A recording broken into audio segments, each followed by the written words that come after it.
khusus harus pisah.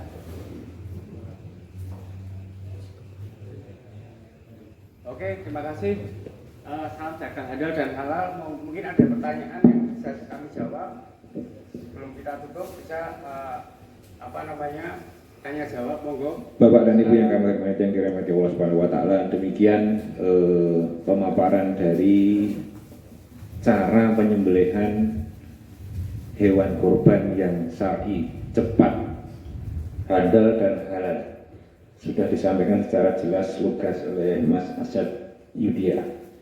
Sesuai dengan pengalamannya, experience-nya, beliau memang pantas untuk diberikan predikat jagal yang handal dan luar biasa. Dari apa yang sudah beliau sampaikan, mungkin ada yang mau ditanyakan bisa langsung, mumpung beliau ada di sini. Ataupun langsung praktek di sini juga bisa memotong sapi, kambing di sini juga Satu, bisa sediakan. Pak Agus, lainnya 2, 3, ya 2 dulu gitu.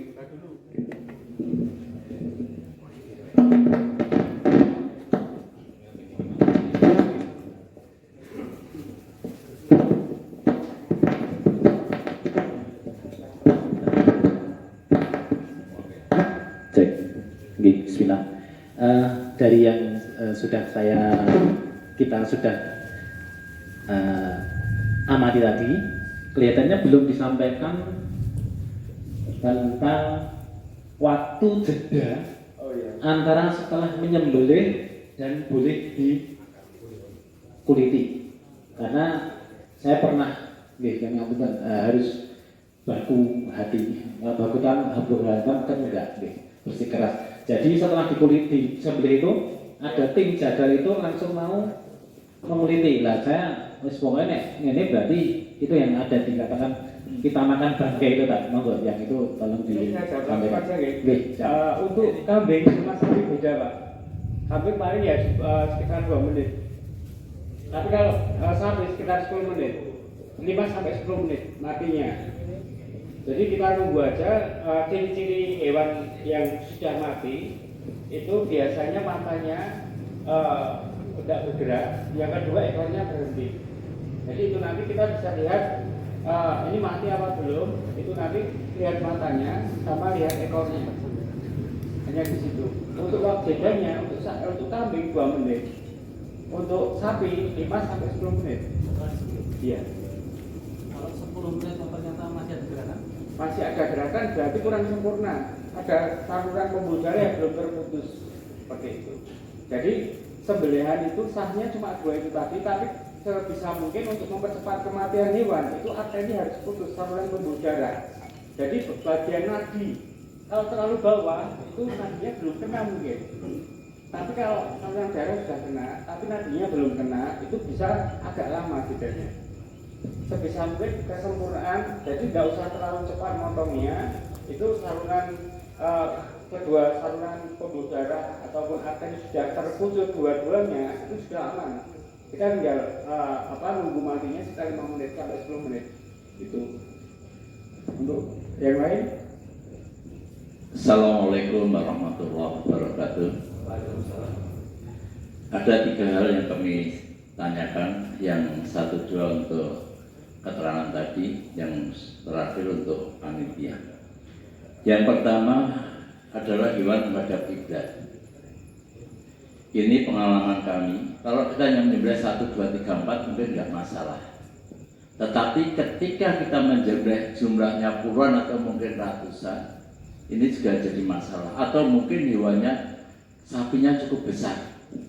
Apakah penyembelihan seandainya tidak menghadap kiblat itu tidak sah dalam syariat? Ini yang pertama. Jadi sekali lagi, kadang keterbatasan panitia dan tempat ini juga mempengaruhi kondisi penyembelihan tentang menghadap kiblat.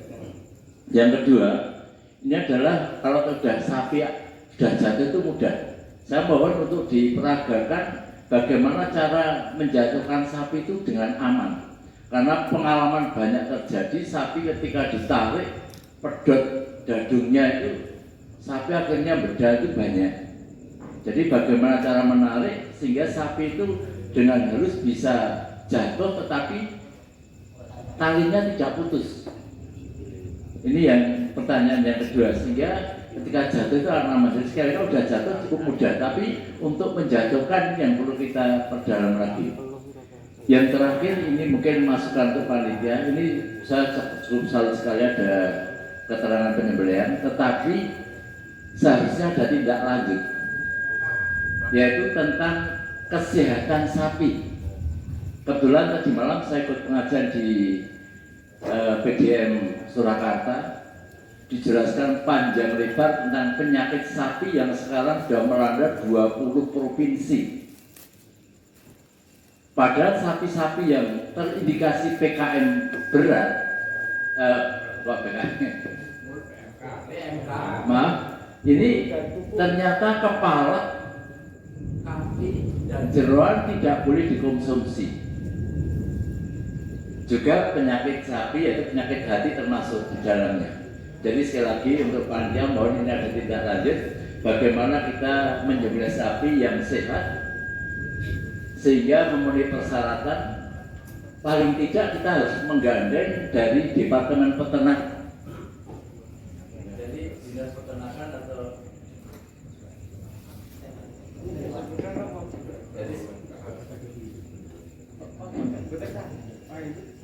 baik terus.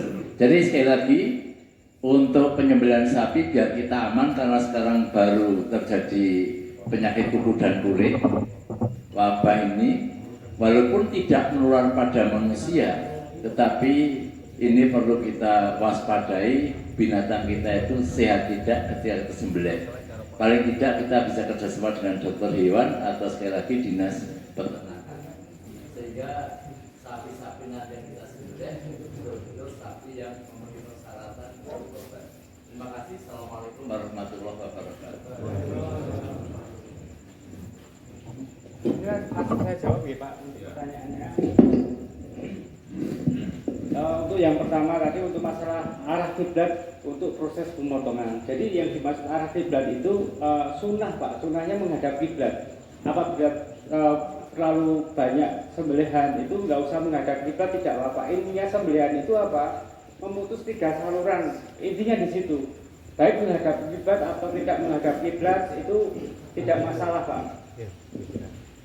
Dan yang kedua, sapi bedal, mungkin kaki bagian depan, bagian kiri itu tidak diikat. Itu bahaya, saya juga mengalami seperti itu, tangan sampai memar Pak. Karena apa? Bagian kaki itu tidak diikat. Contohnya ini saya kasih ilustrasinya. Nah ini seumpamanya sapi. Dari sini sudah kelihatan ya Pak ya? Dari sini. Jadi posisinya ini Agak ke tengah sudah Pak, ya Pak, kan nggak kelihatan. saya ulangi ini. Biasanya seperti ini Pak. Ini kan sapinya diikat di tiang. Jangan terlalu tinggi, tapi agak ke bawah. Ini diikat dulu. Bentar. Nah, setelah diikat, bagian kaki kiri yang ini juga diikat Pak. Ini untuk tingkat keamanan. Jadi apabila ini tidak diikat, langsung posisinya ambil teknik apapun, seperti ini teknik ini berle ini dengan silang seperti ini. Ini tadi yang pertama dulu Pak. Nah, di sini kalau ini ditarik ini sapinya pasti ketarik mundur. Harusnya pelan-pelan seperti ini, ditarik kanan kiri. Ini juga tekniknya apa Pak? Kalau nggak diikat, ini sapinya itu bedal bagian ini kan biasanya ditarik bagian sini, timurnya Pak. Ini lepas. Karena apa? Terlalu menarik ke belakang. Ini tingkat keamanan paling tinggi di bagian sini. Kaki kiri aja Pak. Kaki kiri. Kuncinya kaki kiri. Nah setelah ini dia mau teknik apapun aman. Karena apa? Waktu dia itu mundur pasti jatuh. Apalagi diikat bagian perutnya seperti ini. Ini teknik yang pertama. Untuk teknik maaf yang seperti itu untuk memasukkan pegan bakar kan sulit sekali karena sapi biasanya kan Nah, aman untuk sapi itu kan kita juga harus tahu jenis sapinya dulu yang kita gunakan teknik apa. Kayak sapinya yang agak besar. Yang penting talinya tali nilon Pak. Jangan tali yang kayak tali senar. Itu agak panas biasanya. Dulu pertama kali saya menggunakan teknik seperti ini, kaki tanpa diikat, terus bagian talinya pakai tali senar, itu bedal Pak. Ditarik ini bedal, karena apa talinya tidak diikat. Nah, dan ini teknik yang pertama. Untuk teknik yang kedua, bukan ini teknik apa tadi? Lupa. Rod. Ini diikat di sini ataupun ini juga diikatkan di sini langsung juga boleh. Tapi saya nggak pernah pakai teknik seperti ini Pak. Jarang sekali. Ini nggak langsung masuk ke sini. Ini agak susah muter-muter Pak, soalnya Pak.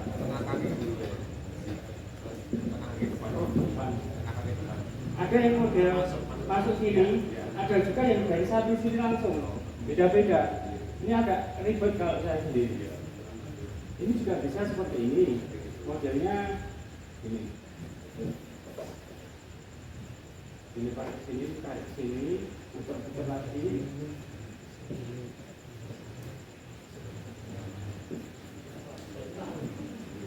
Intinya itu bagian perut sini loh Pak, bukan bagian sini. Intinya itu kalau kita lihat bagian perut sama bagian bawahnya kaki. Nah ini lagi di kaki ini kan putarannya banyak sekali Pak.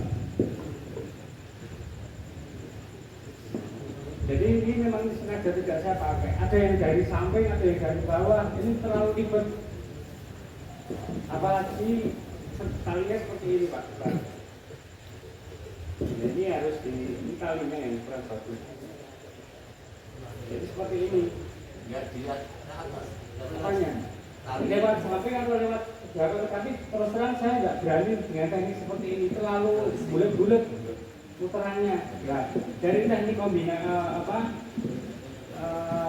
simpul kombinasi menurut kami itu Pak. Jadi kita mencari melihat hewan itu ternyata komanya di bagian sini Pak.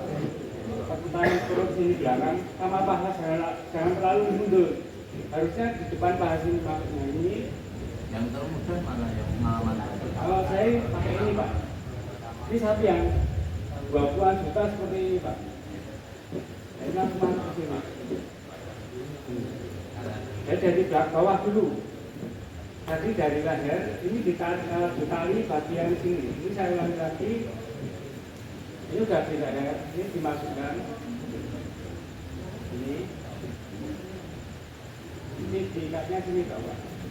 Biar mudah dicopot atau dilepas seperti ini. Nah ditali-tali. Nah setelah itu baru masuk ke bawah ke sini. Ditarik ke atas, lalu kita tekatkan ke sini. Harus ke bawah, jangan ke samping. Samping nggak ada, ini nggak seimbang. Karena apa? Harus bisa lari-lari ke sana-sana. Tapi kalau di sini, Ini memasukkan ke bawah kan itu yang nah, itu kita harus benar-benar niat kita dulu Pak. Jadi memang metode perobokan sapi itu harus orangnya berani. Yang kedua tenang dulu Pak. Dan langsung pengen niatin ini aku harus harus boleh enak intinya gitu. Jadi yang mudah-mudah mau bagian seperti ini. Kalau sudah jatuh, baik ke kanan maupun ke kiri itu sama saja. Asalkan setelah jatuh ke lantai, tapi diikat menjadi satu. Nah, prosesnya kan ini terbalik Pak. Setelah diikat menjadi satu, kita putar dari sini putar ke sini. Ini tinggal potong. Dan yang ketiga, terus terang untuk masalah kesehatan sapi, saya belum belajar sampai segitu Pak. Jadi itu masalah dinas kesehatan. karena panitia. Panitia, nah, apa-apa. Jadi sekalian kami belum sedikit Pak. Jadi dari itu sebaik mungkin H-1 sapi sudah datang di masjid, sudah pengecekan, besok baru dipotong. Sebisa mungkin dipuasakan dulu. Jadi sapi datang kasih makan sedikit saja, biar besok itu sapi nggak kekenyangan Pak. Kalau kekenyangan itu nanti tenaganya full. harus dikuasakan dulu, Pak. Tahu saya sunnahnya harus dioperasi sama apa seperti dia makan biasanya. Iya betul, tapi kan itu diberi makan jangan terlalu banyak, Pak. Kalau terlalu banyak tenaganya semakin besar. Jadi dikuasakan dulu. Soalnya sapi datang sore kita kasih makan. Dan 12 jam itu tadi itu jangan dikasih makan. 12 jam. Nah setelah itu kita mau merobohkan sapi ini nyaman, Pak. Nggak terlalu banyak gerak. Malam nggak usah dikasih ya? Dikasih tapi sedikit, ini ya sedikit.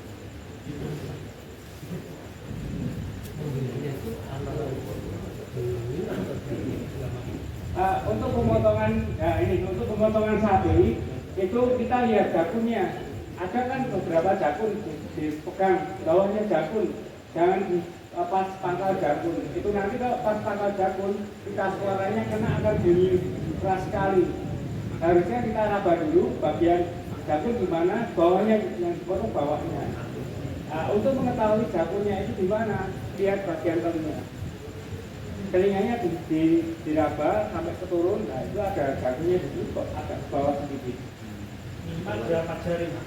Hitungan jari itu kan beda-beda, Pak, antara kambing dan sapi itu tidak tentu. Kadang terlalu panjangan, ya dipegang aja ada benjolan, pasti ada. Intinya di bawah telinga. Jadi ini tak lihat ini prosesnya, Pak.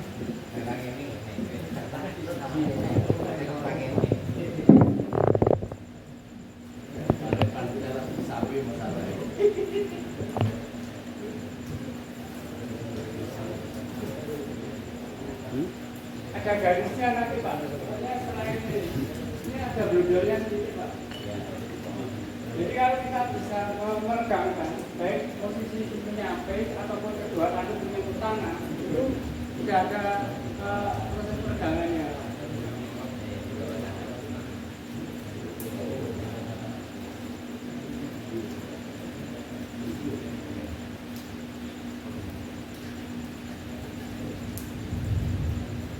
Jadi telinga, Pak, itu saja potong begini. Jadi jangan dipasang di belakangnya telinga, di bawah telinga tapi di belakangnya. Kalau kita mau potongnya terlalu sini, sudah kena nadinya. Tapi kalau di bawah telinga ini pas kita potong, nah itu sudah kena nadinya. Atau masuk ke sini. Jadi bagian nadi itu di bawah telinga.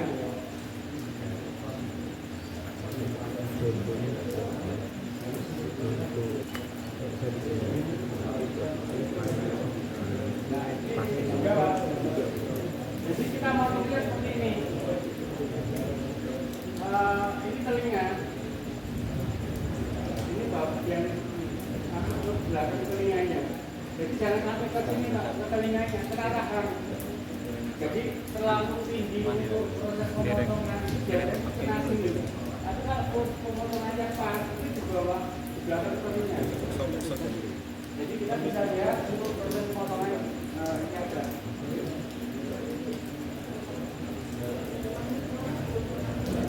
Nah, ini nanti bukan di pas telinga tapi di belakangnya telinga. Jadi sapi seperti ini kan nyaman, Pak. Pasnya di belakang telinga, bukan pas telinga. Ada juga yang motong itu terlalu lama ternyata kena rahang. Itu yang matinya agak lama. Mungkin ada lagi yang ditanyakan. Untuk pisau itu, dengan tadi itu kan pakainya yang dari pabrik. Ya. Sementara dari kita Nyon Sewu, mungkin itu kan yang biasa yang dari Jawa atau bagaimana, atau mungkin ada pisau yang berapa ukurannya, ketebalannya, terus bentuknya bagaimana untuk kenyamanan dari kami ini yang jaganya itu hanya 1 tahun sekali. Baik, untuk sebenarnya untuk masalah pisau itu kalau untuk pertama dulu kuatnya kita cari yang kuat dulu. Kuat ini apa, bahannya kuat dan bagus, istilahnya seperti itu. Dan yang kedua, pisau pabrikan ada dua, yang kuat ada yang kurang kuat. Jadi beda pabrik, beda mengeluarkan daya tahan pisaunya. Nah di sini kita akan lihat pisau-pisau pabrikan. Kalau pisau pabrikan sama pisau gawok, kalau pisau gawok itu baja apapun ya Pak ya, tergantung cara proses pembuatannya. Nah, seperti halnya pisau di gawok ataupun di bekona itu menggunakan arang, biasanya menggunakan cara proses pembuatannya. Nah, dari arang itu tadi, besi, per ataupun laker itu kan harus tahu cara pembakarannya bagaimana, berapa derajat. Tapi kalau yang di tradisional itu menggunakan arang itu rata-rata 600 derajat panasnya. Dan semuanya itu bagian bawah tidak full. Ya, kalau untuk pisau handmade sama pisau lokal itu beda. Kalau pisau handmade itu biasanya seperti ini. Ini contohnya Pak. Sama ada di dalam. Ini contoh pisau handmade. Seperti ini pisau handmade. Jadi ada pasti makanan. Oh iya.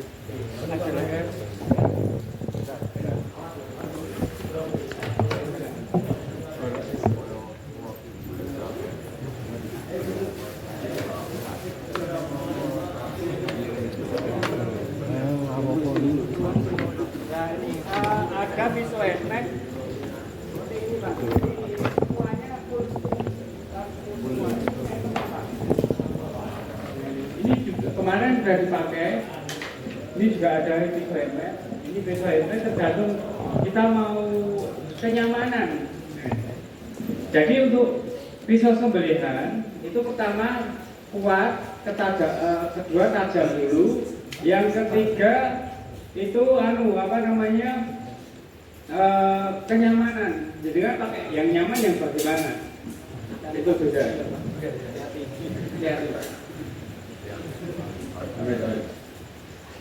Ini semuanya full full sepuh, bukan tes untuk pisau pandai pada umumnya. Dan masukin dulu. Ini contoh Pak. Nah, yang Victorinox itu baja inox. Jadi perbedaan antara pisau pabrikan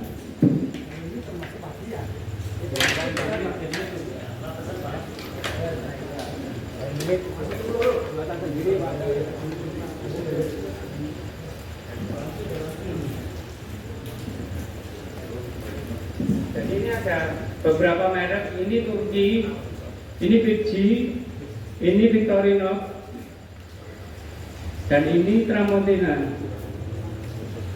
Dan saya sendiri kalau menggunakan Tramontina seperti ini buat motong sapi saya angkat tangan, takut Pak. Karena apa? Sangat evaluasi.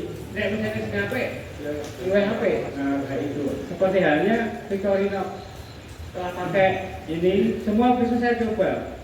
Jadi dari handmade maupun pabrikan itu tergantung kesukaan Pak, kenyamanan. Jadi sukanya panjang berapa, itu nyamannya tangan bagaimana, dan nyamannya pisau. Jadi pegangan itu mempengaruhi kita memotong dengan menggunakan teknik apa dulu. Nah, mau menggunakan yang 28 cm ataupun 37 cm seperti ini beda-beda. Nah, ini beda dengan yang ini.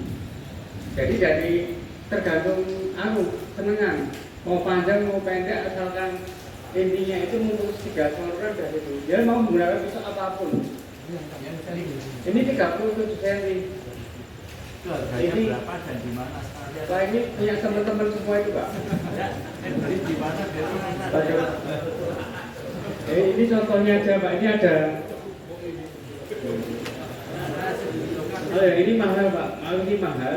Tapi yang standar seperti ini. Ini udah sekitar berapa ekor sapi ini Pak. Ini baru kembali. Hari ini mau diasah ulang. Handmade. Jadi ini bahannya beda. Ini baja anti karat, ini baja karbon. Ya, jadi untuk ketajaman kuatnya sama-sama kuat, tapi bedanya di situ. Nah, cara merawatnya ini lebih mudah. Dan setelah dipakai, setelah dikasih air, itu kasih minyak silver itu 2 bulan sekali harus diminyaki agar tidak berkarat. Tapi kalau sekali kasih minyak 6 bulan itu mulai bercak karat. Untuk mengantisipasinya 2 bulan sekali kita cek pisau 3 atas punya. Yang sekitar 600-700 saja. Yang Victorinox seperti ini sekarang sekitar 800. Jadi tergantung kenyamanan sebenarnya. Jadi untuk masalah pegang nyaman yang mana itu pegangannya pengaruh sama panjangnya kebutuhannya. Dicek aja nggak apa-apa Pak.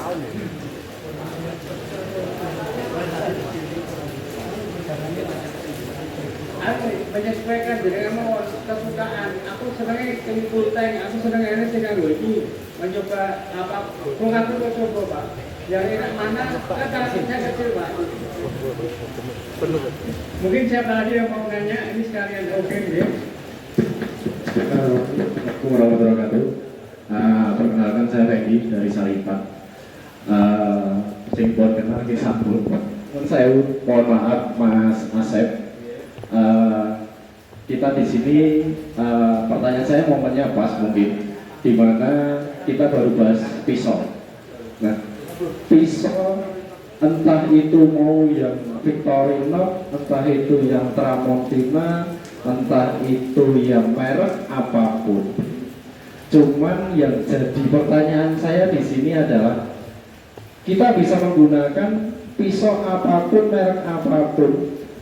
Nah, yang jadi pertanyaan, gimana cara kita merawat pisau itu bisa seperti yang dipaparkan sama Mas Asep? Kita butuh yang kuat, kita butuh yang tajam, tapi yang tajamnya harus halus agar tidak menyakiti hewan. Nah, gimana sih kita bisa mendapatkan atau kata lainnya mengasah pisau itu dengan semut, dengan tajam, tidak curling, dan bahkan ketajaman itu awal sewaktu pisau itu mengenai kulit hewan, karena setahu saya kulit hewan itu sangat parah. Sewaktu pisau kena kulit pastinya akan terjadi suatu penumpulan pada pisau. Nah, pertanyaannya adalah gimana sih caranya kita bisa mengasah pisau itu dengan baik, dengan tepat, biar ketajaman pisau itu bisa maksimal dan bisa bertahan lama. Karena kita di sini mungkin tidak akan menyembelih sapi atau kambing 1 ataupun 2, mungkin bisa berulang kali. Kalaupun itu bisa maksimal, kita bisa menggunakan itu berulang-ulang kali tanpa harus mengasah ulang. Mungkin seperti itu Mas Asep. Terima kasih waktunya. Assalamualaikum warahmatullahi wabarakatuh. Ini menarik pertanyaannya. Jadi untuk masalah pisau, berbagai macam pisau itu kita akan fungsikan untuk pisau sembelih sapi atau sapi dulu. Jadi biasanya kalau untuk pisau sembelih kambing itu pisau apapun itu bisa. Yang penting tadi diasah dengan batu, dengan mata pisau sudah terpenuhi. Jadi diasah membuat mata pisau tajam itu bagaimana. Setelah itu, setelah pemakaian, kita cuma menggunakan sharpening maupun honing untuk mengasah. Jadi perbedaan honing sama sharpening itu kasar, honing itu halus. Jadi memang yang utama itu untuk mengasah pisau dengan batu dulu Pak. Jadi jangan asah pisau pakai batu dulu dan membentuk mata pisau yang tepat. Setelah itu kita melakukan di lapangan, jangan menggunakan asah batu tinggal di rumah. Kita menggunakan asah sharpening maupun honing. Ini ada caranya.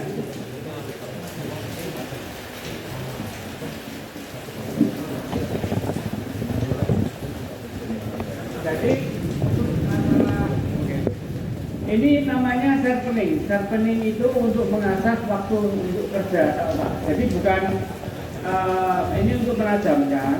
Jadi asah batu itu membuat mata pisau. Jadi kita asah di rumah menggunakan batu ditinggal di rumah mawon. Setelah itu kita waktu kerja di lapangan kita bawa sharpening ataupun honing. Tapi kalau honing itu sudah cukup sebenarnya. Tapi kalau untuk sharpening ini untuk kulit Pak, untuk pemulitan ini agak kasar. Tapi kalau untuk motong menggunakan honing, jadi seperti ini metodenya. Setelah pengasahan kita ambil bagian pangkal geser ke bawah. Dapat itu tidak. Kita perkiraan sendiri aja Pak, seperti ini. Ya. Jadi enggak di depan kok, di belakang sama depan. Hitung aja sampai 5 kali atau 6 kali. Setelah itu baru pakai itu. Jadi ini sebenarnya untuk apa Pak? Untuk proses pemulitan ataupun daging. Tapi kalau honing untuk menghaluskan Jadinya sama dagingnya. Ini sama. Jadi ujung dari pangkal ini ke bawah. Nah ini untuk ukuran kasar. Tapi kalau sharpening itu kasar buat pengulitan sama buat itu daging. Kebanyakan kalau ngiris-ngiris potong daging kurang landep, pakai sharpening. Kalau untuk pemotongan daging bebas ibaratnya. Tapi kalau untuk sembelihan kita harus berhati-hati. Ini dari bawah ke depan dibalik apanya? Sini lah. biar orang Oh gini, boleh sama. Kita kan kena tangan tadi. Oh iya. Jadi beda-beda. Jadi yang penting untuk kita berlatih memang semua itu kalau kita sering mencoba dan mempraktek yang di kertas bisa tahu oh ini sudah tajam. Yang penting banyak praktek Pak. Kalau nggak praktek cuma sekali itu nggak bakalan bisa. Yang penting kita punya alat buat masak ataupun di depan sini sama aja benarnya. Jadi mau dibalik gini ataupun gini atau bebas, asalkan satu arah baik bagian samping kanan maupun kiri. Jangan gini-gini dong Pak, harus depan sama ini depan. Intinya seperti itu. Terus yang apa lagi Pak tadi untuk masalah bahan pisau, perawatan itu menggunakan minyak jahit singer ataupun wax untuk melindungi dari karat.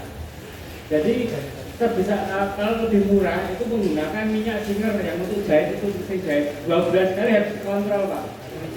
Singer hijau 2 bulan sekali dilihat tiponya. Kok sudah kering kasih lagi seperti itu. Jadi daya tahan pisau itu beda-beda. Kalau untuk yang pabrikan itu anti karat, tahan karat.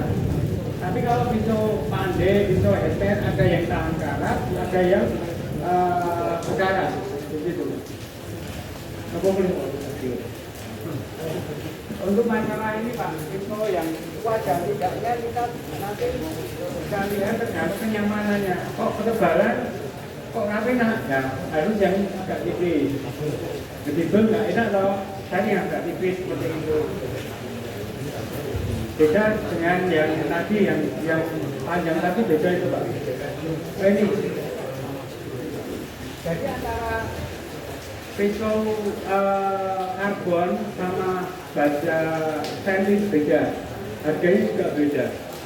Ini di atas 3 juta lebih Pak. Nah kalau ini di bawah sudah standar ini Pak. Tapi tergantung pihak konsumen yang mau menginginkan istilahnya ketebalan atau yang ramping, tergantung namanya atau senengan. Kalau nyaman pakai Victorinox ya nggak masalah. Kalau pakai Victorinox itu harus kita siap honing ataupun sharpening. Sharpening dulu baru honing, ataupun honing langsung juga nggak apa-apa. Asalkan mata pisau sudah terbentuk yang bagus ataupun sudah terbentuk sesuai dengan mata pisau, intinya di situ. Jadi jangan mau pakai Victorinox, mau pakai Camotina, bebas asalkan tahu cara asasnya itu tadi. Terus apa lagi yang mau ditanyakan? Monggo Pak, sebelum ditutup.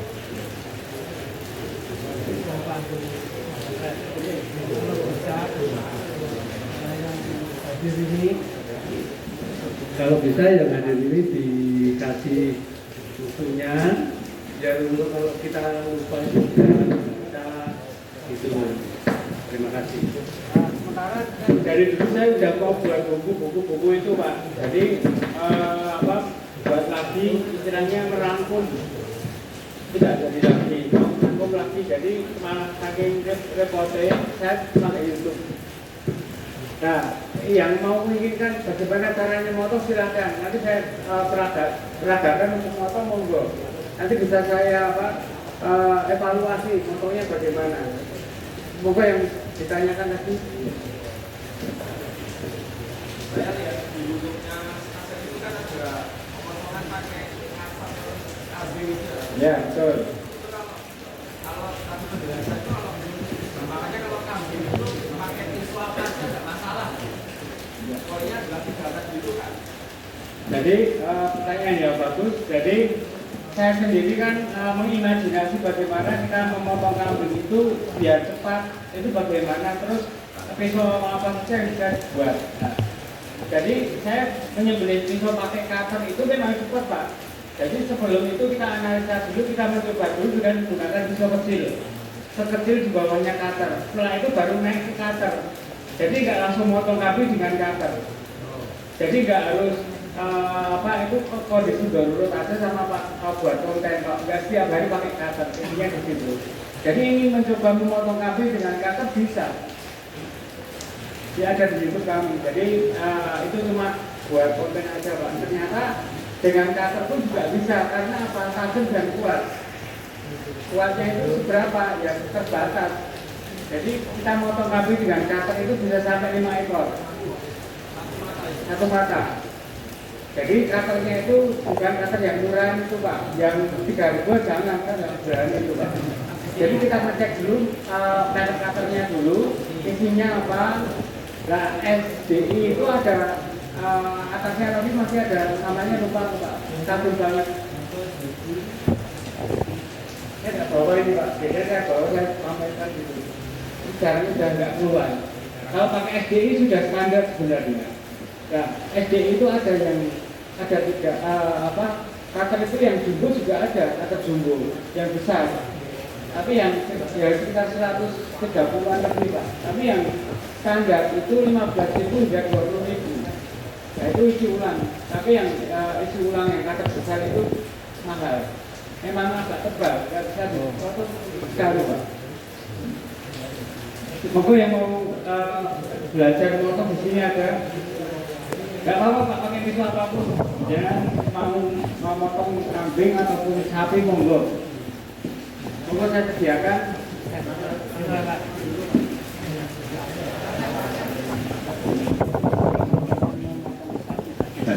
Oke.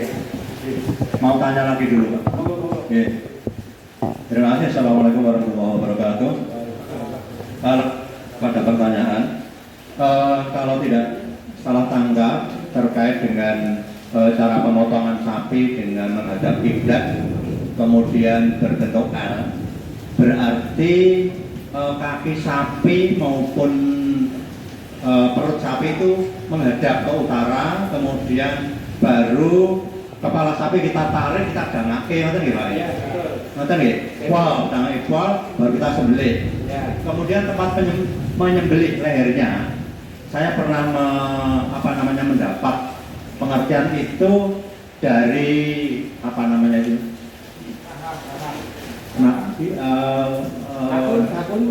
Dakun. Ya kira-kira 3 atau 5 jari begitu. Apakah betul? Apakah itu 3 atau 5 jari atau di bawah dakun tepat? Kemudian pertanyaan berikutnya, sekarang ini ada atau bahkan mungkin banyak cara merobohkan sapi dengan alat untuk merobohkan sapi itu Pak, dengan besi, kemudian di bawahnya dikasih roda dan sebagainya untuk mempermudah merobohkan sapi. Matur itu saja yang bisa tanyakan. Terima kasih. Assalamualaikum warahmatullahi wabarakatuh. Yang pertama tadi untuk masalah jakun Mbak. Ya, yang pertama jakun gitu. Nah, untuk jakun yang menghadap kiblat itu hanya lehernya. Jadi posisi kali ditarik sampai ke utara Pak. Jadi utaranya mana Pak? Ke sana. Jadi keempat kali diikat dulu, keempat kali diikat jadi satu. baru ditarik ke sana Pak. Mau posisinya ke sana, baru kepalanya didengkak itu nanti akan merasa nyaman sebenarnya daripada setengah-setengah, tapi akan bergerak-gerak. Tapi kalau posisinya kedua sampai menyentuh tanah, kemudian itu tapi tidak berhenti, tidak mau gerak. Asalkan bagian bawah tokonya itu ditekan sampai mengunci, kurang 2 orang. Itu jadi untuk masalah proses pemotongan sebisa mungkin menghadap kiblat. Yang memotong itu menghadap kiblat, lehernya sapi menghadap kiblat, patokannya di situ toh. Dan bagian mulut jangan lupa menghadap ke selatan. Dan yang kedua yang masalah alatnya itu Pak, alat untuk merebahkan sapi itu kan Pak. Nah, kalau merebahkan sapi kita lihat dulu bahannya Pak. Dan sapinya itu jenisnya apa yang akan dimasukkan ke bagian kerangkengnya itu. Jadi tidak semua sapi bisa masuk kerangkeng, intinya di situ. Jadi kita bisa tahu ukurannya sapi ini bobot berapa kilo bisa masuk kerangkeng. Apabila terlalu besar, kerangkeng bisa lari Pak. Kerangkengnya itu bisa rusak. Dan bahannya besi itu juga mempengaruhi tingkat tahan kuatnya kerangkengnya itu. Kemarin kita nyoba disuruh sama panitia masjid suruh pakai kerangkeng, saya nggak bisa, terus terang saya nggak bisa. Saya tinggal di kerangkeng 1 jam nggak jatuh Pak, malah kerangkengnya seklek. Kan beratnya dia itu harus tahu mengukur bahwa kerangkeng itu untuk sapi di bawah 500 kilo, 300, 400 seperti itu. Kalau lebih dari 500 belum tak sapinya, sapi kecil-kecil itu Pak. Dan proses pemotongannya pun tidak nyaman, menurut kami tidak nyaman, lebih lama. Terus apa lagi Pak? Tadi mau saya katakan lupa. Yang pertama tadi untuk masalah menghadap kiblat, yang kedua, oh 5 jari, oke. Jadi untuk sapi berapa jari, 5 jari itu tergantung jenisnya sapi. Soalnya apa? Sapi itu jenisnya beda-beda. Kita mau yang 5 jari ternyata kemepetan ataupun ke panjangin. Jadi intinya itu bagian diraba dulu sebelum motong. Tangan kiri kita meraba, ada jakunya enggak? Kalau ada jakunya sudah bundal, berarti bawahnya. Kalau dihitung sampai jari itu tidak ada tidak bisa valid Pak, karena apa? Jenis sapinya enggak ada yang sama. Ada yang sapi besar, dihitung pas jari, kelamaan hitung Pak. Kalau bisa ya dipegang aja bagian jakungnya, ada jakun bawahnya. Dan itu nanti kita potong. Nanti kita bisa lihat untuk terakhirnya nanti posisi di bawah telinga, akhir pikulnya. Jadi langsung dipotong bagian bawah telinga. Itu sudah cukup sebenarnya. Diraba jakunya, oh ini jakunya agak ke bawah sedikit potong. Jangan pas jakun malah. Kalau pas jakun nanti bisa kena rahang yang pertama. Yang kedua itu nanti bagian kita suara kena Pak. Habis dipotong nanti bersuara keras. Itu kita suaranya kena. Berarti pas jakun. Tapi kalau di bawah jakun suaranya beda. Monggo yang lagi yang ditanyakan, apa ada yang boleh dulu? Oke, monggo.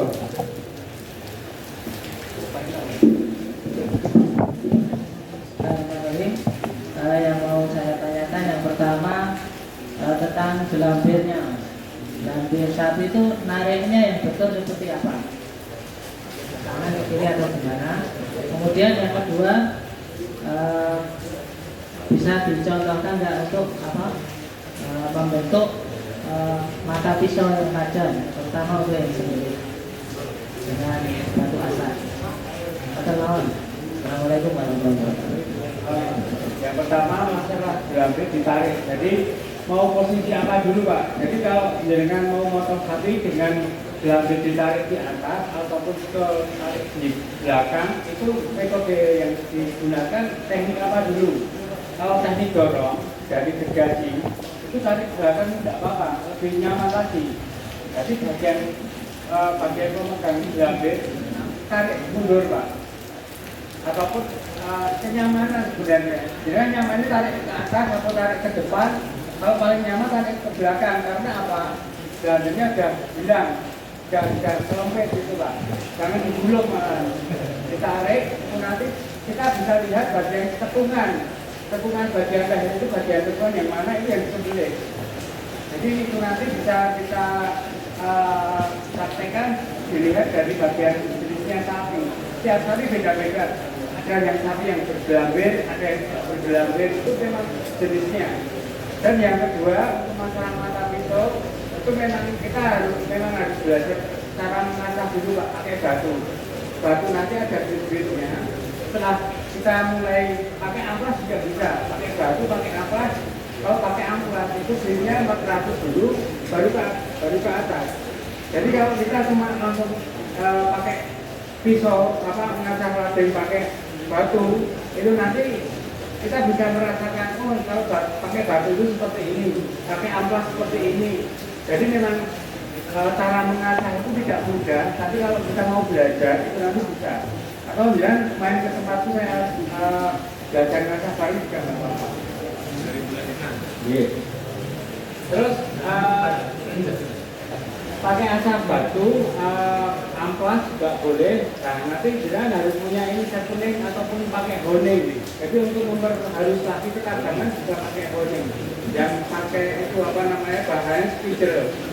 Kita mesin umum itu Pak. Tapi kita kalau yang bagus kita 50-an gitu. Tidak kayak gini. Intinya kita harus tahu bahwa honing itu dipegang sini lurus, nggak berkarat. Tapi kalau berkarat merusak pisau. Jadi honing itu kan kita raba, oh ini ada yang berkarat, ada yang halus.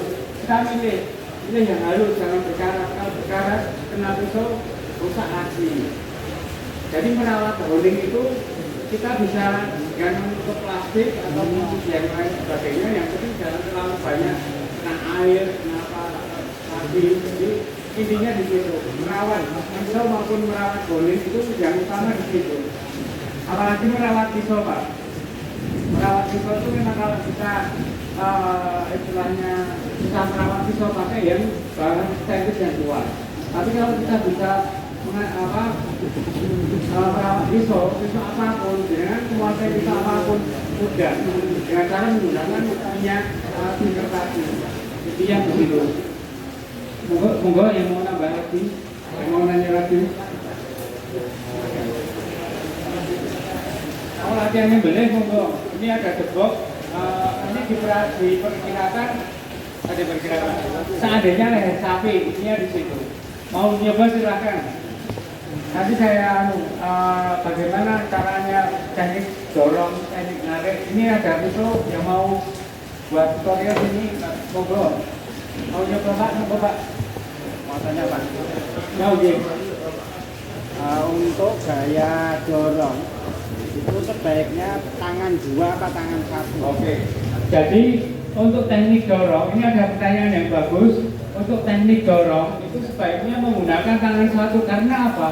Kalau tangan dua itu bukan disembelih, tapi ditekan dengan kekuatan yang maksimal. Tapi kalau kita menggunakan tangan satu, itu teknik mengiris.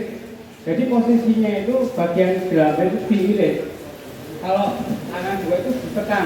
Kan banyak YouTube kita lihat tidak diiris juga, tapi ditekan. Harusnya diiris. Pakai tangan satu dan lancar. Jadi gini.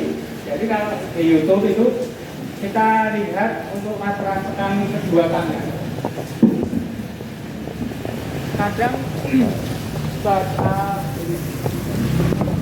Kadang kita lihat di YouTube dengan menggunakan kedua tangan. Kalau pisaunya tidak bagus, terlalu tipis, itu nanti bisa melihat tangan kita yang bergerak. Jadi contohnya ya, kita memotong dengan menggunakan kedua tangan. Pasti depannya lubang, itu sangat berbahaya. Karena keseimbangan dalam sembelihan kita dorong ini selalu kan biasanya kan miring gini Pak, jarang gini dorong gini jarang, tapi miring gini. Terjelungkup di got itu berbahaya. Jadi kita menggunakan tangan dua seperti ini, biasanya di depan ataupun di sini. Nah, kadang keseimbangannya kurang bisa jongkel Pak, bisa berbahaya. Harusnya cuma kalau pisaunya benar-benar tajam, kita tinggal gores ini udah cukup. Coba tuh Pak. Coba. Nyoba Pak. Caranya nyoba seperti ini. Jadi kalau kita motong sapi posisinya maupun ini posisi gergaji dulu Pak. Gergaji itu Pak dari ujung, bukan dari tengah. Dari ujung ditekan. Tapi kalau dari belakang, ini bagian gelambir ke atas, ini kita tinggal ujung dorong ke depan. Nah itu dok. Jadi posisi pengambilan posisi sembelihan itu dari ujungnya tinggi, bukan dari tengah. Tapi kalau teknik tarik seperti ini nggak kuat Pak, karena apa? Terlalu panjang. Boleh juga kalau yang kuat kan setiap orang juga beda, ada yang menggunakan pisau panjang, teknik tarik bisa itu luar biasa. Karena kalau gini, ini kan gede-gedenya di sini Pak, kekuatannya berbeda dengan menggunakan pisau yang kecil. Nah, untuk masalah ini tinggal digoreng saja gini. Coba ditekan. Awal Pak. Jadi ada yang model ini sapi bagian gelambir begini. Ini bukan buat gebok Pak, buat sapi Pak. Ya, buat sapi. Jadi kalau untuk proses pemotongannya itu nggak usah tangan dua gini Pak, terselundup takutnya. Nah kalau bisa jangan pakai lubang. Lubangnya boleh pakai lubang asalkan kecil. Jadi kalau terlalu, saya sendiri juga merasakan kalau di kampung Kauman itu kan ada kalen, motornya di kalen Pak. Kalennya dibuka. Wah, deg-degan dulu Pak. Sekarang kalennya ditutup, kita ambil posisi darah bisa masuk ke lubang kalen sedikit. Jadi nggak iba-iban gitu ya di situ. Tapi Pak, ada kendala kalau lubangnya terlalu dangkal, pisaunya natap itu. Itu kesalahannya Pak. Nah, caranya gini Pak, saya mau tolong kalian praktek diajari caranya itu biar enggak. Oke. Ya. Jadi kalau kita menggunakan lubang itu yang penting jangan dekat dengan kepala sapi. Ini lubangnya, ini tanduknya sapi. Jangan sampai masuk ke situ Pak. Harusnya itu nggak usah pakai lubang, potongnya dari sini ya. Ataupun di model setengah digantung. Jadi metode ini yang belum saya sampaikan juga ada. Jadi dengan model pakai pisau panjang itu agak menggantung seperti ini. Jadi kepalanya sapi itu diikat di tiang, posisinya menggantung. Jadi kan aman, menyembelih aman. Jadi posisinya setengah menggantung. Jadi intinya lubang tadi hanya masalah keamanan Pak. Iya betul. Tapi jadi, seandainya kita nyaman pakai itu enggak masalah ya. Jangan terlalu dalam Pak. Oh ya. Standar mawon. Tapi dalam itu kan karena satu untuk genoran atap, kedua untuk darah itu biar enggak kemana-mana karena lokasi kami itu tanah bukan tanah. Iya. Dari tanah itu nanti kita sapi sudah direbahkan, siap mau potong dikeduk pakai pancor sedikit aja Pak. Jadi motongnya di situ, ataupun motongnya seperti ini dari atas, ataupun gini. Jadi kalau yang biasanya kan pada umumnya seperti ini Pak. Ya. Kebanyakan gergaji. Tapi kalau metode yang kami lakukan seperti ada di gambar itu seperti ini. Jadi dari ujung tekan. Jadi perputaran. Harusnya yang lebih mudah itu kalau posisinya leher ke atas itu dari ujung sini iris ya sedikit mengutak. Jadi kepalanya dangak berarti. Iya, dangak. Ini ada videonya sudah.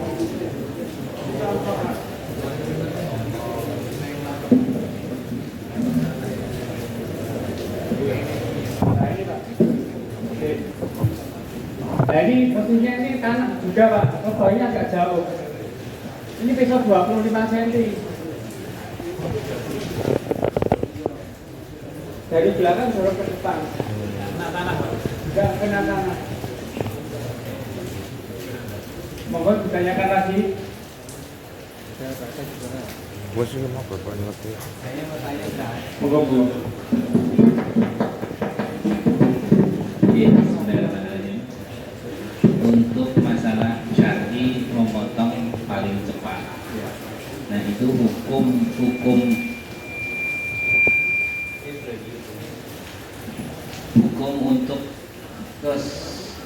hitungan 1, 2 atau bahkan terkesan ekek-ekek itu yang bagaimana?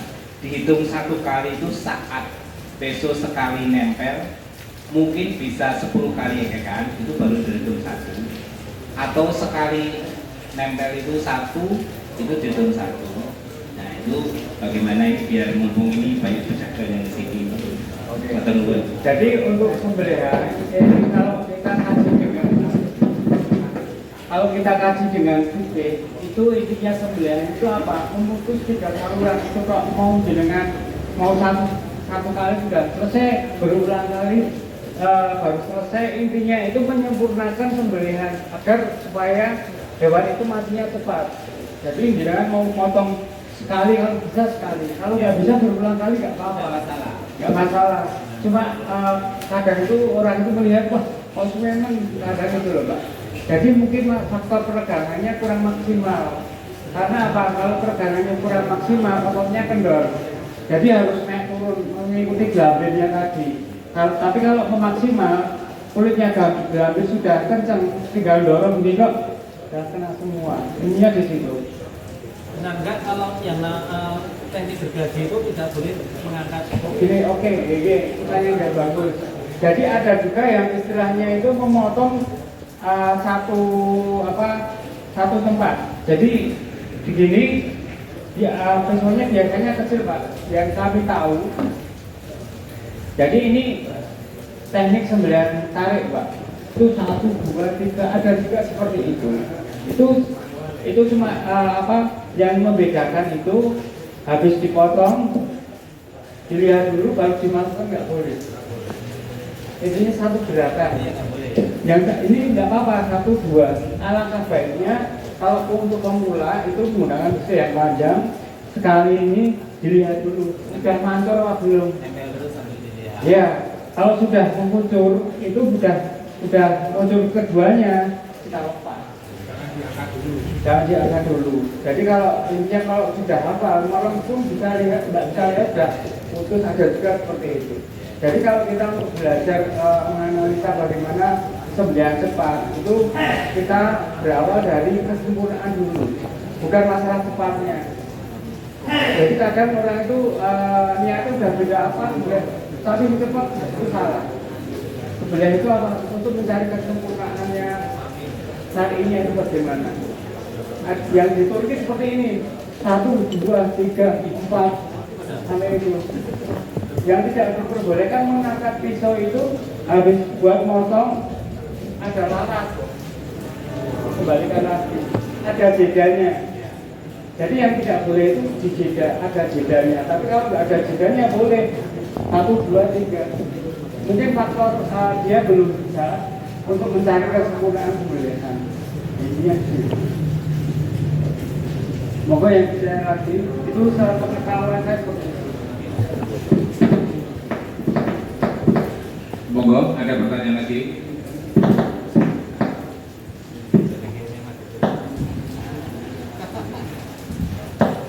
Cek, monggo Bapak-bapak, Ibu, ada yang mau bertanya lagi?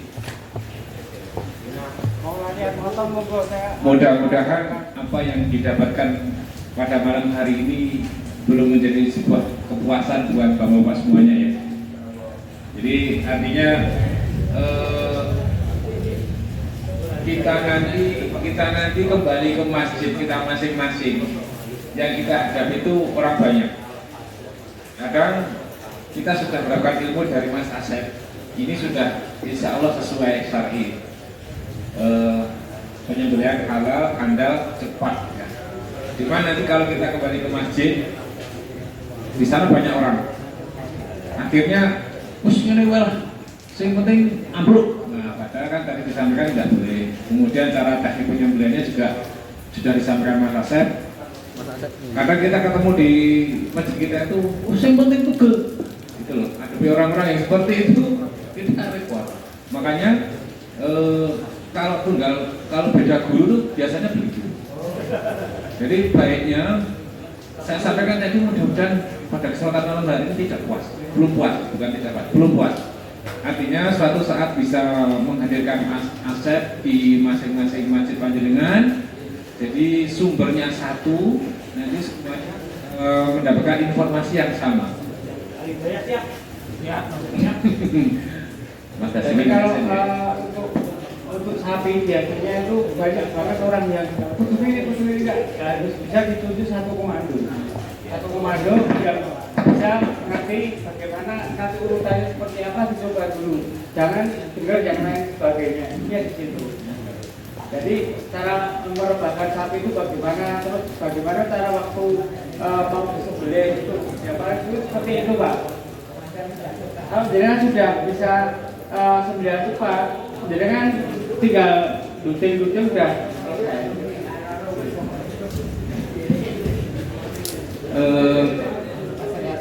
Mungkin ada yang mau bertanya? Monggo.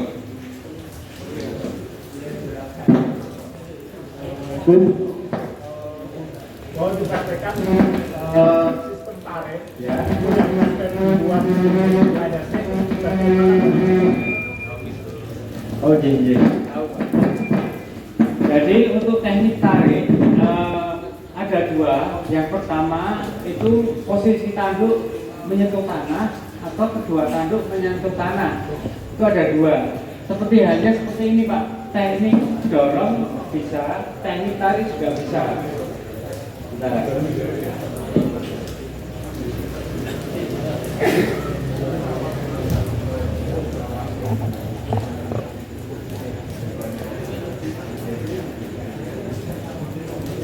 Nah ini menurut jenengan kedua tanduk atau satu tanduk?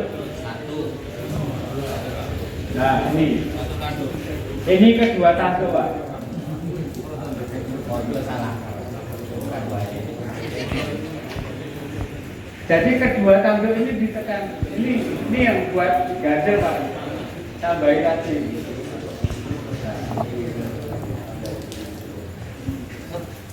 Jadi posisi ambilnya di belakang telinga, ambilnya diiris bukan ditarik. Jadi intinya ditarik itu metode tarik, tapi proses prakteknya itu diiris ke atas, bukan ditarik langsung. Kalau ditarik langsung itu beda. Seperti itu. Ini saya ulangi lagi kan kita lihat.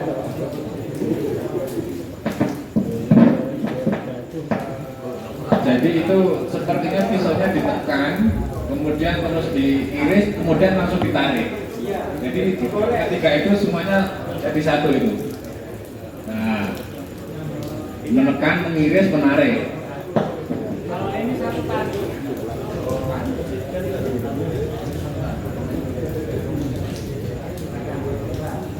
Ini satu tadi.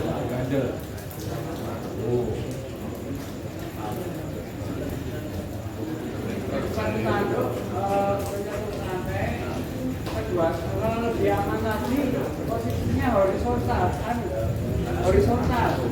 Jadi posisinya seperti ini. Jadi kalau jenengan mau sistem tarik, tekniknya kedua tanduk menyentuh tanah menggunakan pisau yang kecil Pak, ukuran 20 ataupun 18, 16 sampai 20.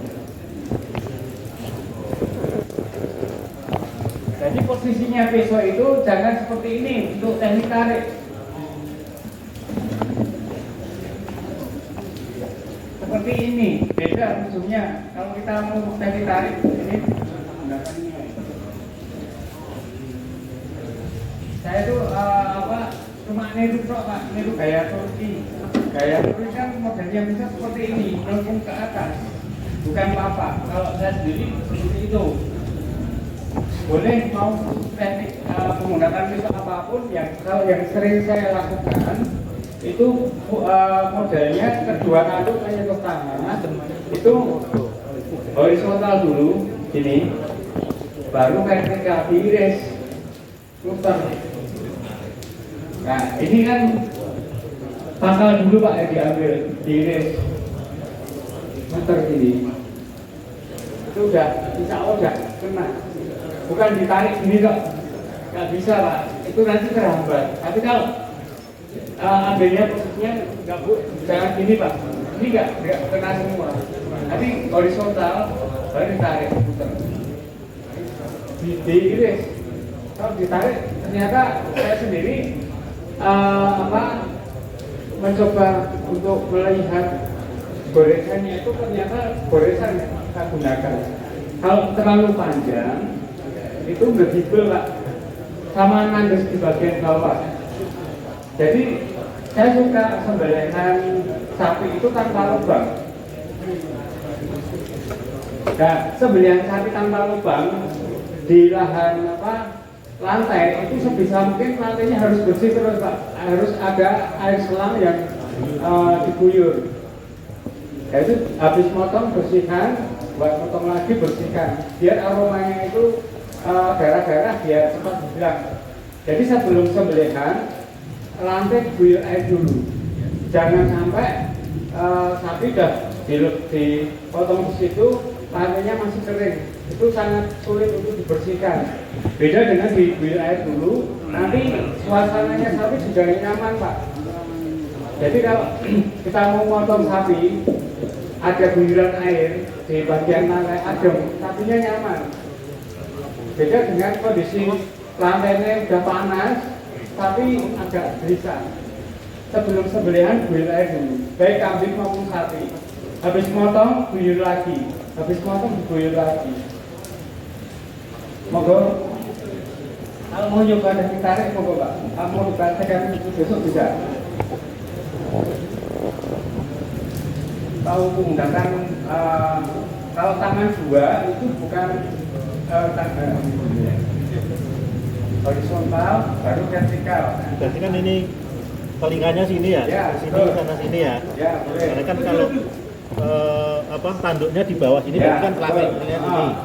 Berarti ngambilnya bawah horizontal. Bawah sini ya. Digores, tarik. Digores, tarik. Nah, itu udah kena semua. Jadi dia latihan pakai dokter setiap hari nggak apa-apa.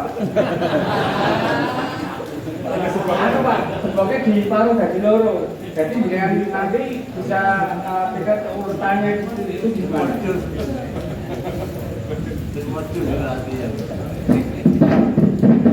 Jadi kalau untuk proses penarikan, posisinya itu nyaman dulu Pak.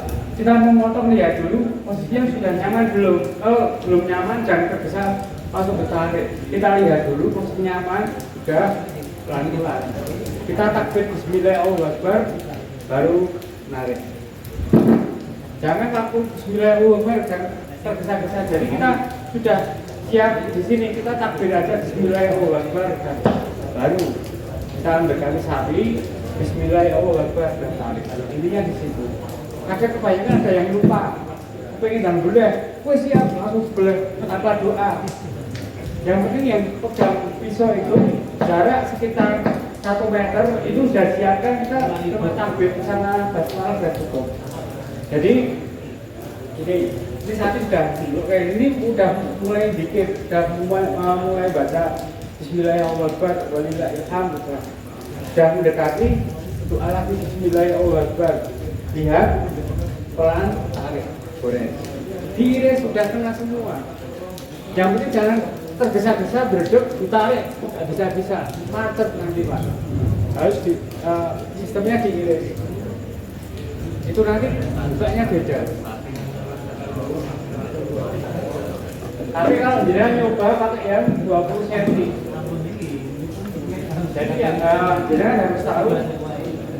Jadi teknik dorong yang tepat, bisa mengetahui misalkan mana yang bagus, itu udah poin pertama. Kesempurnaannya dulu yang dicari. Nanti kalau dia tarik sini, dilihat dulu, kembalikan lagi nggak apa-apa. kalau antara dorong dan tarik ini tenaganya itu dorong. Soalnya apa? Kalau dorong tanpa tarik, kalau sistem dorong, pertama kita dorong dulu. Nah, dorong dulu ini pakai tenaga, tapi kalau tarik itu cuma digores puter. Tapi kalau teknik gergaji ini berat, kadang pisaunya terlalu berat, pasti nggak bisa sekali gini, nggak bisa naik turun gini Pak, biasanya model gergaji kan gini.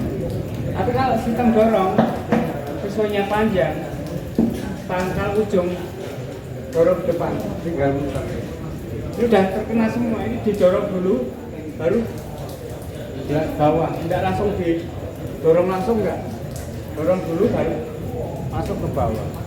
Kan posisinya lehernya ke atas. Berarti kesimpulan saya Ya. Kalau tarik itu lebih baik pisaunya pendek. Iya, betul. Kalau pakai dorong, Pisaunya panjang. Gitu. Buat antisipasi.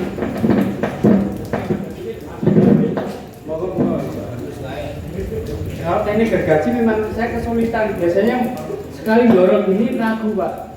Soalnya takut ada lubangnya, gledek dan cekat-cekat cepat gitu. Tapi kalau posisinya tanpa lubang, udah nyaman, nggak sedikit jelungkup. Nah, ini bagian leher dipegang, Pak. Ini buat pegang. Buat dorong boleh, buat narik juga tarik ke atas. Tarik gini, buat kekuatan. Jadi tangan kiri kita jangan asal gini kok. Kalau belum pernah mencoba, tapi kalau kita mulai berlatih, ini tangannya pas kalau menjing. Ini pas kalau menjing, Pak. Baru tarik gini. Ini tarik gini. Jangan masuk gini. Samping. Kalau masuk ke sini kena tangan.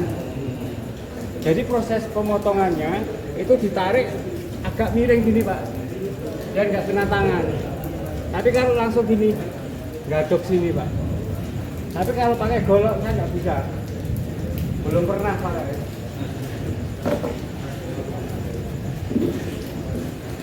Apa yang mau motong dorong mau tarik, silakan. Jadi selain ketajaman alat untuk menyembelih, ya. Ini dari video yang ditampilkan tadi, memposisikan leher lembu atau kambing yang akan dipotong itu sepertinya lebih utama.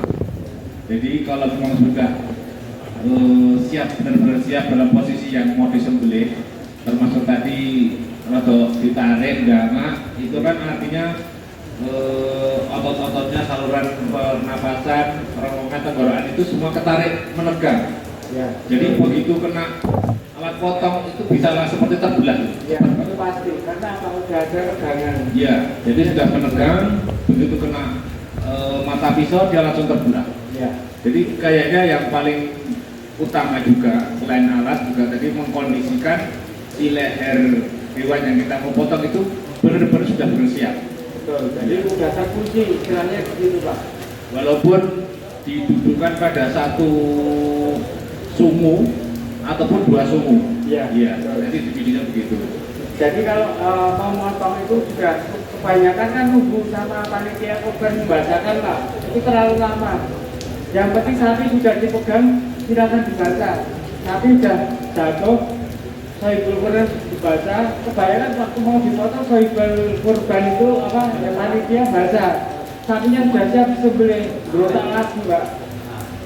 Jadi untuk sapi sudah dipegang, ini atas nama ini sudah tidur, sapi siap sembelih, takbir sudah tidur. Jangan menunda-nunda proses sembelihan yang akan disembelih. Sudah makan. Kebanyakan begitu. Kalau saya lihat panitia kurban tempat A itu sapi sudah mau dipotong masih atas nama ini 7 orang. 7 orang membutuhkan waktu berapa menit? Ya begitu, Pak. Sapinya itu pasti gerak-gerak kelamaan. Jadi sapi sudah dipegang, mau dirobohkan, baca dulu selesai, sapi jatuh, sudah siap dipotong, doanya sudah selesai, tinggal takbir. Ini begitu.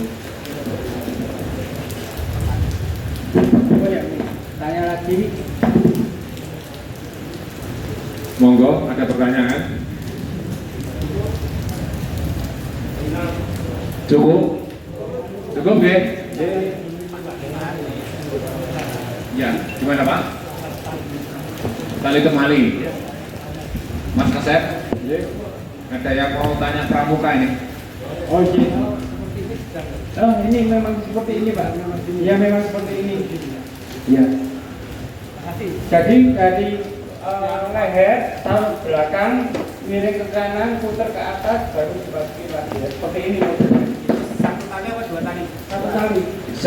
Sebelum menali perutnya, yang penting itu kaki kiri depan harus ditali dulu. Tali dulu, ya jangan lupa itu berbahaya ternyata.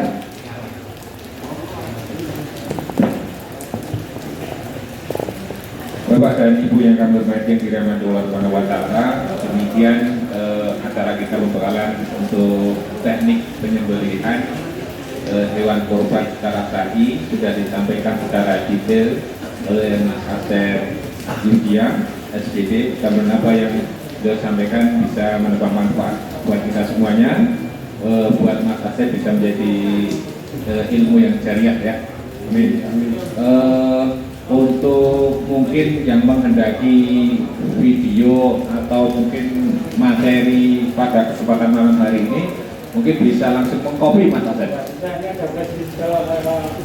Yang pada kesempatan hari ini bisa mengcopy, bisa langsung nanti ketemu Mas Asep. Jadi gini Pak, untuk setelah nanti saya pidato, karena cuma ini berlepas, setelah itu dikatakan dibagiankan dimanapun.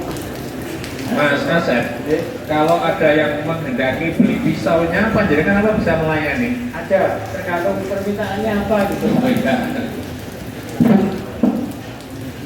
Kita tutup dulu ya. Terima kasih kepada teman-teman maupun bapak-bapak hadir yang kami hormati. Terima kasih. Wassalamualaikum warahmatullahi wabarakatuh. Waalaikumsalam warahmatullahi wabarakatuh. Yang mau nanya boleh Pak. Ada yang mau bertanya lagi? Kita tutup dulu ya. Bapak dan Ibu yang